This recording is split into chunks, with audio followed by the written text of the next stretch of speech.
এটা কি? আচ্ছা ঠিক আছে, এটা কি করে?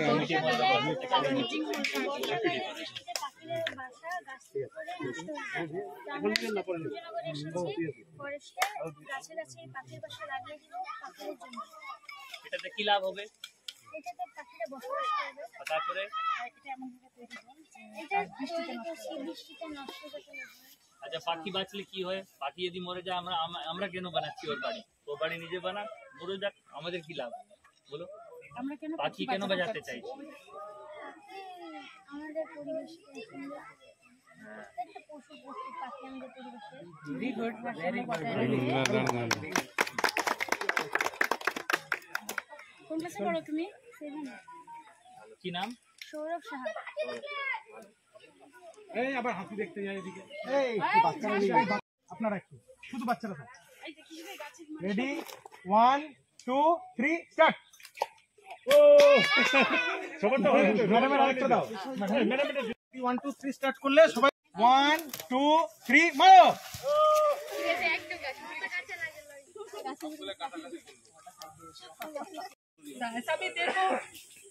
কি করছে? প্রথমে আমরা মাটি, গোবর এবং ছাই দিয়ে একটি মন্ড তৈরি করব। মন্ড অর্থাৎ একটি বল তৈরি করব। এই মন্ডটির ভিতরে আমরা একটি বীজ ভরব। এই বীজ এখানে আমরা বীজ হিসেবে ব্যবহার করতে পারি কাঁঠালের বীজ, লিচুর বীজ এবং অন্যান্য বিভিন্ন ফলের বীজ। সেই ফলের বীজটি ঢুকিয়ে আমরা এখানটায় একটি বলের মতো তৈরি করব।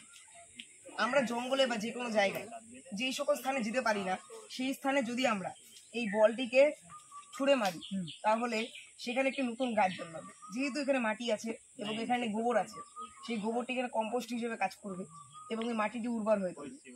আর এটিকে আমরা যদি মাটিতে ফেলে দিই তাহলে ওই জায়গা থেকে একটি নতুন গাছ জন্মাবে এবং পরবর্তীকালে সেই গাছটি বড় হয়ে আমাদের ছায়া দিবে, ফলমূল দিবে এবং বিভিন্ন পশু পাখিদের আশ্রয় হিসেবে কাজ করবে। আপনারা শিখেছেন কি করতে হবে? একজন এসো। তুমি দেখেছো তো? একটা বানাও, ওকে দিয়ে একটা বানাও। হ্যাঁ, ওকে একটু মাটি এসে দিয়ে দেন। বানাও। হ্যাঁ, বানাও। একটা বল বানাও। হ্যাঁ, গোল বানাও। একটু ছোট হাত।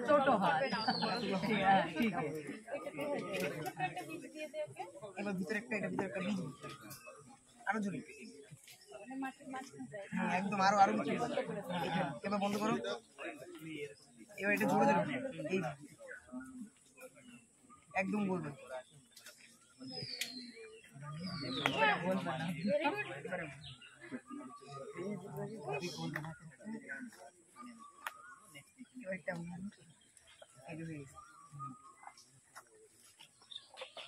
Very good.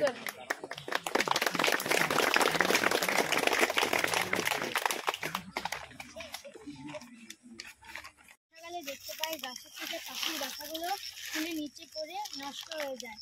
তো আজকে আমরা খয়ের বাড়িতে এসেছি এই পাখির বাসাগুলো গাছের উপর লাগিয়ে দিব পাখিদের জন্য।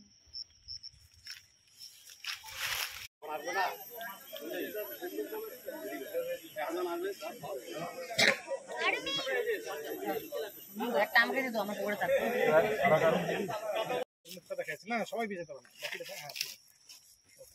স্টার্ট। তো এখন আমরা এটা করে দেখাচ্ছি।